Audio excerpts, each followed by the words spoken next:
My name is Emily, and I'm just your average 29-year-old woman living alone in a small, cozy apartment. Today, I'm sitting at my dining table, staring at the phone. It's been ringing on and off for the past hour, but I can't bring myself to answer it. It's Mark, my fiance, wanting to talk about meeting my parents.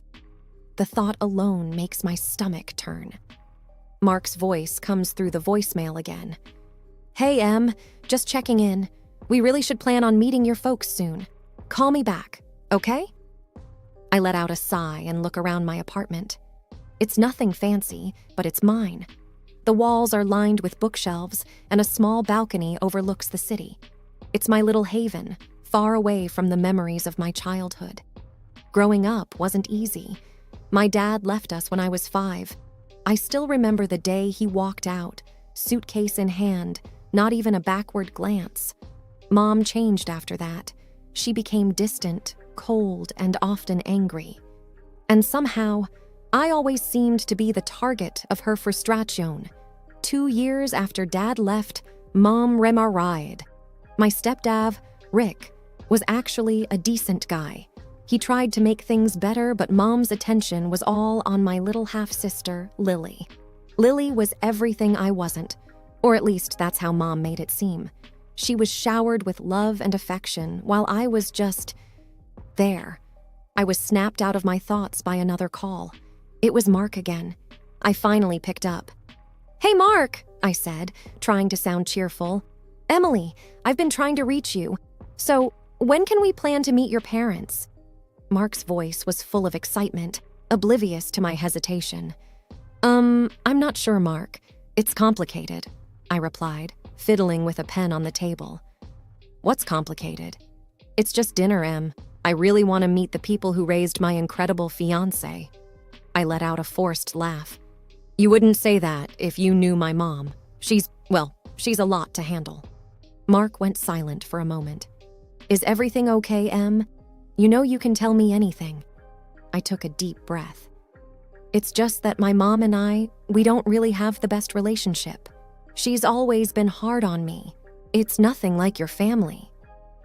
Mark's voice softened. "I'm here for you, Emily. We'll figure this out together. Maybe it's time to face this, you know?"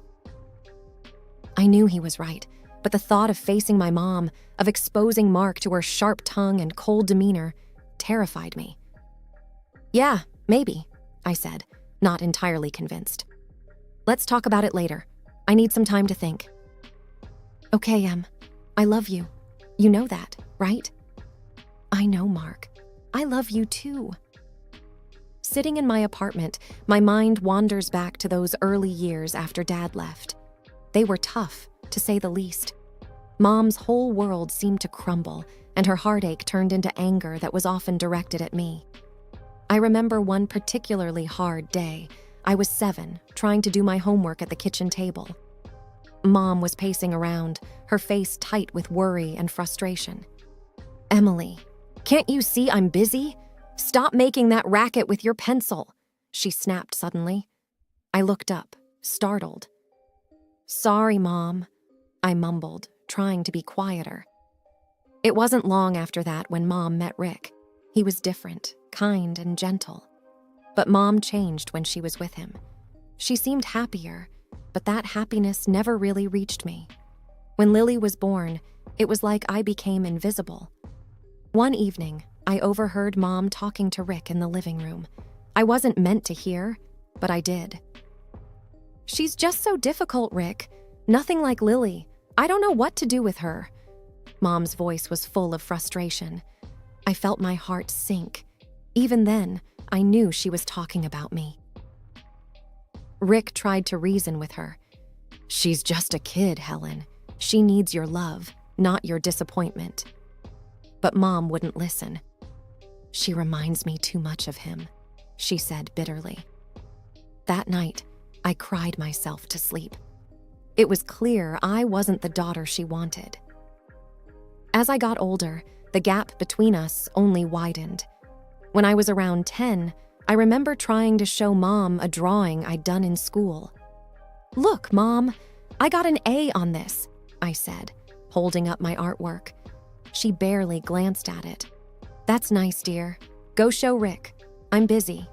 But Rick was different. He took one look at my drawing and smiled. "This is fantastic, Emily. You're really talented." I remember how warm his praise felt, but it couldn't fill the void left by Mom's indifference. Those years were a blur of feeling like I didn't belong, like I was an outsider in my own home. Mom was always quick to point out my flaws, especially as I hit my teenage years. It was a constant stream of, "Don't slouch," "That outfit is unflattering," or "Why can't you be more like Lily?" My teenage years were like navigating a minefield, always cautious, trying not to set off another round of criticism or disapproval from Mom. I was 15 when the weight of her words really started to bear down on me. One evening, I was getting ready for a school dance. I had picked out a dress I thought looked pretty good on me. I twirled in front of the mirror in my room, feeling a rare moment of confidence. "Mom, can you help me with my hair?" I called out, stepping into the living room. Mom looked up from her magazine, her eyes scanning me up and down. "You're wearing that? It's a bit snug, don't you think? You should really watch your weight." Her words hit me like a slap. I thought it looked okay," I stammered, my confidence shattering. Mom sighed, standing up. "Let me do your hair. Maybe it'll draw attention away from your figure." I sat there in silence, feeling small and ashamed, as she roughly pulled my hair into a style. School wasn't much of an escape either. One day, I was sitting with a few classmates at lunch, talking about our families. "So, Emily, what's your mom like?" one of the girls, Sarah, asked casually. I hesitated, not sure how to answer. She's strict, very particular about things." Sarah seemed to sense the tension in my voice. "Hey, it's okay. Moms can be tough. Mine's always on my case about grades." I forced a smile, appreciating her attempt to relate, but inside, I felt that my situation was different, more isolating. Back at home, things got even more strained when I started to show interest in boys. One time, I had a guy from school, Jake, come over to study. He was nice, funny, and I kind of liked him. We were in the living room, working on a project, when Mom walked in. She gave Jake a cold look before turning to me. "Emily, make sure you're actually studying and not distracting the boy with your silly crushes," she said, loud enough for Jake to hear. I was mortified. Jake looked uncomfortable, and the air was filled with awkwardness. After he left, I confronted Mom. "Why did you have to say that in front of Jake? It was so embarrassing." Mom shrugged, unfazed. "I'm just stating the obvious, Emily. Besides, boys like him aren't interested in girls with your build." Her words stung deeply, and from that point on, I was even more cautious about bringing friends, especially boys, home. During those years, I often sought refuge in Rick, my stepdad. He was always kinder, more understanding. One evening, when Mom was out, I opened up to him. "Rick, do you think I'm unattractive?" I asked hesitantly. Rick looked surprised. "Emily, you're beautiful. Don't ever let anyone make you feel otherwise, not even your mom." By the time I hit my early 20s, my experiences with Mom had left a deep imprint on my confidence, especially when it came to relationships. I was always second-guessing myself, wondering if I was good enough. I remember dating a guy named Alex during college. He was sweet and seemed to genuinely like me. One day, I decided to introduce him to my family, despite my reservations about Mom. We were having dinner at my parents' house. Rick was his usual welcoming self, but Mom was another story. She had this way of giving backhanded compliments that could cut you down to C's. "So, Alex, what are you studying?" Mom asked, passing the salad. "Engineering," Alex replied, smiling. "I'm hoping to get into renewable energy projects after graduation." "That's ambitious. Hopefully, you're not biting off more than you can chew, like some people." Mom glanced at me as she said this, an obvious jab at my past academic struggles. I felt my face heat up with embarrassment. Alex seemed to sense the tension, but tried to keep the conversation light. The evening went downhill from there. Every time I said something, Mom found a way to twist it into a criticism. When Alex and I were leaving, I apologized profusely. "I'm so sorry about that, Alex. My mom can be difficult." Alex squeezed my hand. "Hey, it's not your fault, but it does make things a bit complicated, doesn't it?" I knew what he meant. The relationship eventually fizzled out. It wasn't just about that night, but it was a pattern. My insecurity, fueled by Mom's constant belittling, made it hard to maintain a healthy relationship. Fast forward a few years, and I met Mark. He was different, kind, patient, and he had a way of making me feel valued. But the scars from my past were always lurking beneath the surface. One evening, we were at my apartment, talking about our future. "Emily, I love you, and I want us to have a future together," Mark said, holding my hands. "I love you too, Mark, but I'm scared. My past, my mom, it's all so messy. I don't want to drag you into my issues." Mark looked into my eyes. "Your past doesn't define us. Yes, it's part of you, but it doesn't have to dictate our future. We'll face it together." The day of the dinner with my parents had me tangled in nerves. Mark, always optimistic, tried to ease my anxiety as we drove to my parents' house. "It's just dinner, Emily. It'll be okay," he reassured me, but my stomach churned with unease. We were greeted at the door by Rick, his warm smile a small comfort.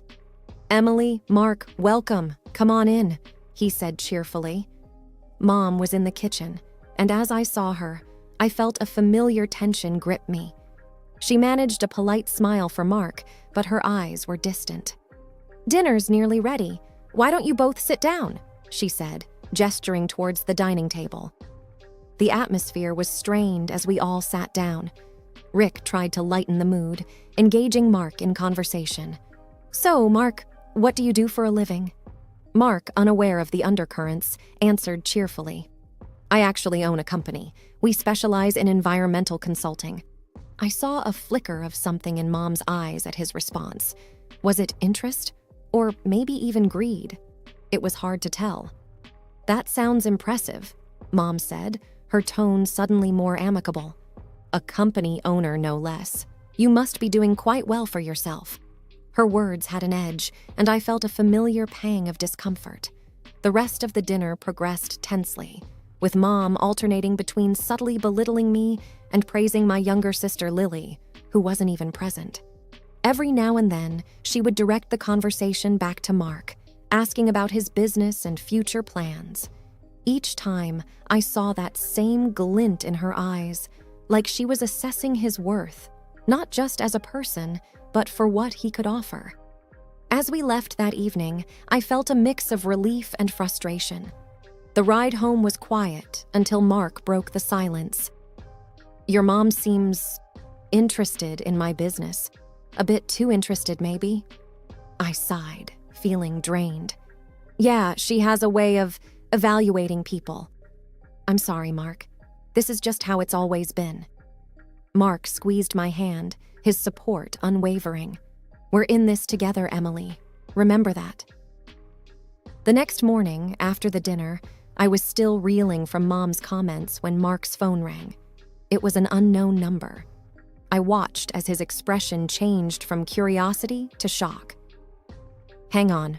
What did you just say?" Mark asked, his voice rising in disbelief. I could hear a faint, muffled voice on the other end, but couldn't make out the words. Mark hung up, his face a mix of confusion and anger. "That was your mom," he said, looking at me. She just proposed something outrageous." I felt a cold shiver down my spine. "What are you talking about, Mark?" He took a deep breath. "She suggested that I should leave you and consider marrying Lily instead." I felt like I had been punched in the stomach. "She said what?" Mark nodded, his face grim. She said that you weren't right for me and that Lily would be a better fit. She was serious, Emily. I was speechless. The idea that my own mother would go to such lengths was beyond belief. "We need to do something about this," Mark said, his jaw set. "This isn't just about us anymore. It's about exposing her for who she really is." I nodded, a mix of anger and determination building inside me. "We could record her saying it, catch her in the act." Mark agreed. "Let's do it. Let's show everyone her true colors."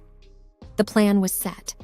Mark would call my mom back, expressing interest in her proposal, and we would record the conversation. That evening, we sat in my living room, the phone on speaker. Mark dialed my mom's number, and I hit record on my phone. "Hello, Helen. It's Mark," he said, his voice calm but firm. "Mark, darling, I'm so glad you called back. Have you thought about what I suggested?"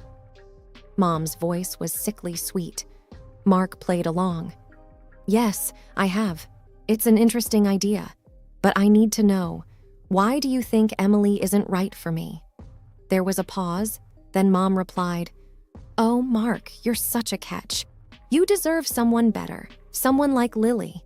Emily has always been a bit of a disappointment." My heart ached hearing those words, but I stayed silent, letting the recording continue. "We should meet and discuss this further. Maybe over coffee?" Mark suggested. "That sounds wonderful. Let's do it. I'll arrange a time and place," Mom replied, her voice dripping with eagerness. After hanging up, I felt a whirlwind of emotions: hurt, anger, betrayal. But there was also a sense of purpose. We had a plan, and it was time to expose Mom's true nature. The next few days were a blur of planning and apprehension. Mark and I were going to catch my mom in her own game. He arranged to meet her at a cafe downtown, and I decided to be there, disguised, so I could see everything for myself.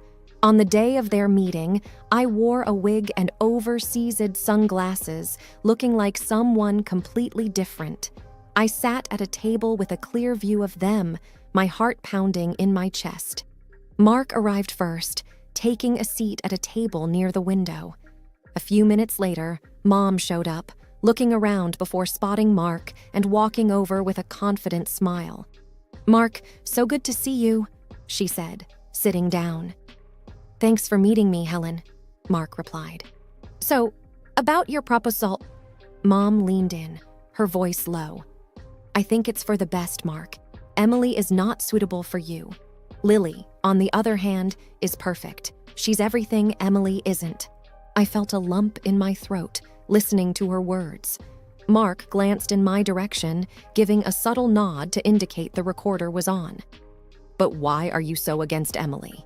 Mark asked, playing his part perfectly. Mom sighed. "Between us, I never wanted Emily. Her father left, and she just reminds me of all the bad times. Lily is my real daughter, the one I actually care about." My hands were shaking under the table. Hearing Mom's words, so cold and heartless, was like a knife twisting in my gut. Mark changed the topic, discussing random things to keep the conversation going while the recorder captured every word. After about 30 minutes, they wrapped up, with Mom looking pleased with herself. As soon as Mom left, I removed my disguise and joined Mark. "I can't believe she said those things," I said, tears welling up in my eyes. Mark took my hands. "I'm so sorry, Emily, but now we have proof. What do you want to do with it?" I took a deep breath, feeling a mix of sadness and determination. "We expose her, Mark, at the next family gathering. Everyone needs to know the truth." Mark nodded, his expression resolute. "We'll do it together. It's time everyone saw the real Helen." We left the cafe with a plan in mind, a plan to finally reveal my mom's true colors to everyone, especially to Rick, who had been in the dark for far too long. The tension was thick in the air as we all gathered at my parents' house for what was supposed to be a routine family dinner. Little did everyone know, Mark and I had a revelation planned that would change everything. As we sat down to eat, my mom, with a triumphant look in her eyes, couldn't hold back. Emily, I have some news. Mark has seen the light. He's left you and is now interested in your sister, Lily. Lily's smile broadened across her face, a mirror image of Mom's smug expression. Rick, sitting beside them, looked absolutely shocked, his fork halfway to his mouth. "What are you talking about, Helen?" Rick asked, his voice filled with disbelief. Before Mom could elaborate, Mark caught my eye and winked subtly. It was our cue. I reached into my purse, pulled out my phone, and pressed play. The room fell silent as the recording of Mom's conversation with Mark filled the air. I never wanted Emily. Her father left, and she just reminds me of all the bad times. Lily is my real daughter, the one I actually care about. As the recording continued, Mom's face turned pale, her eyes widening in shock. Rick looked at her, disbelief etched on his face. What is this, Emily?" Rick stammered, his voice filled with hurt. I looked directly at Mom. "That's you, talking to Mark, telling him to leave me for Lily, telling him how little you think of me." Mom tried to interrupt. "Emily, this is nonsense. You're just trying to—" "No, Mom," I cut her off, my voice steady despite the turmoil inside. "For once, you're going to listen. I only married Rick out of desperation. If I hadn't had Emily, I could have found someone richer, smarter, more promising. She's always been a burden." As the recording ended, the room was heavy with silence. Rick turned to Mom, his expression a mixture of anger and heartbreak. "Helen, is this true? Did you really say these things?" Rick asked, his voice trembling. Mom was at a loss for words, her usual composure shattered. Rick stood up, pushing his chair back. "I can't believe this. All these years, I had no idea." He looked at me, his eyes full of sorrow. "I'm so sorry, Emily. I had no idea." Mom finally found her voice, but it was weak, defensive. "Rick, I didn't mean it. It was just talk." But Rick wasn't having it. "No, Helen, this is unforgivable. I need to think about all of this." He left the room quickly, leaving a heavy silence behind. Mom broke down, sobbing, her usual composed demeanor shattered. Lily sat frozen, her eyes darting between Mom and the door where Rick had exited. Mark took my hand, giving it a reassuring squeeze. "You did the right thing, Emily." I nodded, feeling a mix of relief and sadness. It's over. It's finally over. In the following weeks, Rick filed for divorce. I didn't speak to Mom or Lily again. It was painful, but it was a necessary closure. Mark and I got married in a small ceremony. Rick was there, smiling through his tears. He was the only family I needed. As I stood there with Mark, I realized that I was finally free from the shadows of my past. I had found love, not just with Mark, but within myself. For the first time in my life, I felt truly happy and at peace.